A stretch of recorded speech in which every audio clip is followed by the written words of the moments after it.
right, let's get right into one of the weirdest true stories in the history of spaceflight. We're talking about a story that involves an impossible sound, heard in the one place where sound shouldn't exist at all. So listen to those words. That's from Yang Liwei, China's very first astronaut. He's describing what he heard on his mission. Not a little ping or some static, a knock. A heavy, deliberate sound like someone was literally outside his capsule, banging on it with a hammer. And that is the million-dollar question, isn't it? In a total vacuum, where there's no air for sound to travel, how can you hear a knock? It should be completely impossible.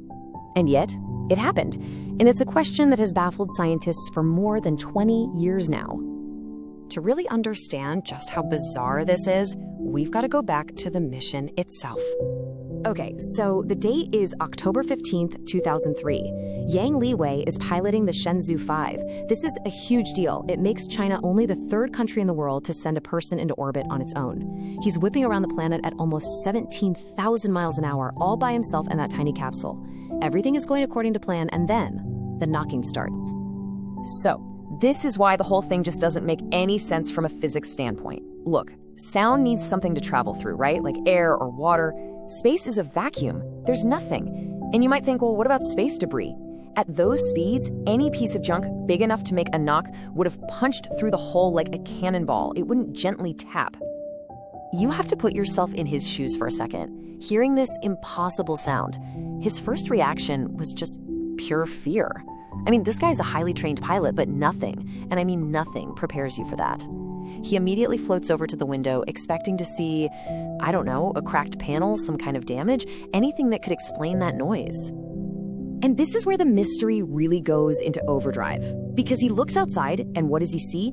Just the endless black of space and the beautiful blue curve of the Earth below. There was no damage, no debris, no source for the sound whatsoever. The outside of his ship was perfectly fine. The knocking had no visible cause at all. So the second that sound was heard, an investigation basically kicked off. First while he was still in orbit, and then a much more serious one once he was back on the ground. You can just imagine that radio call. Yang gets on the horn to Mission Control in Beijing, trying to describe this weird sound. And their response? Pretty much a collective shrug. All their instruments looked green, everything was normal, and they had absolutely no idea what he was talking about. Their only advice was, stay calm and keep an eye on your systems. But here's the thing, this wasn't just a one-and-done event. It wasn't a single freaky noise. This strange, irregular knocking came back again and again during his 21 hours in space. It was this persistent, totally unnerving, and completely unexplained companion up there with him. As soon as he was safely back on solid ground, that Shenzhou 5 capsule became like the most interesting object on the planet. Yang explained everything he'd heard to the technical crew, and they immediately started crawling over every single inch of that craft's exterior, looking for any clue they could find. And the result of that incredibly detailed inspection? A big, fat zero. Absolutely nothing. Not a single scratch, not one dent, not even a tiny mark from a micrometeorite. The physical evidence just wasn't there. The spacecraft came back looking perfect, but the man inside was absolutely certain about what he heard. Okay, so with no physical clues, investigators had to turn to theories. But it's funny, for every logical explanation they could come up with, there was a pretty powerful fact that just shot it down. So the most obvious culprit is something called thermal expansion.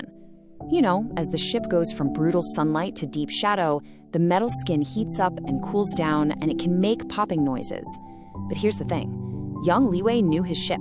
He was trained to recognize every normal groan and creak, and he was adamant this sound was different. It was louder, clearer, and it sounded like a hammer, not like the ship settling. All right, what about pressure changes inside the hull making things pop? Well, again, Yang's own testimony contradicts this. He was crystal clear that the sound seemed to be coming from outside the vehicle. It wasn't the ship itself making the noise, it was as if something was striking the ship. So the last big theory is tiny bits of space junk. But let's be real, even a fleck of paint, moving at 17,000 miles an hour, has an incredible amount of energy. It would hit the hull like a tiny bullet, and it would for sure leave a mark.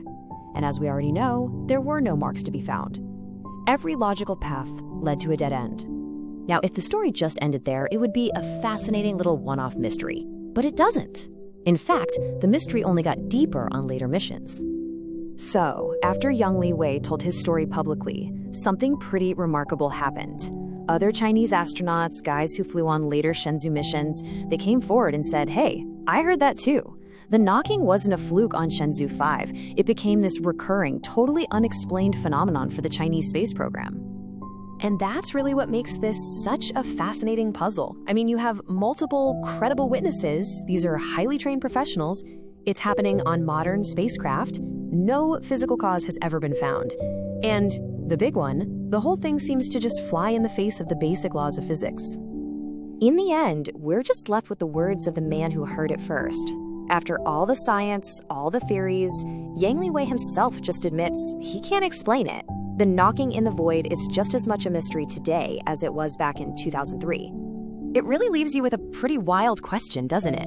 We like to think we've got a handle on the environment right outside our planet, but this story is just a reminder of how much we still have to learn. In all that vast, silent emptiness, what else might be out there, just waiting to be heard?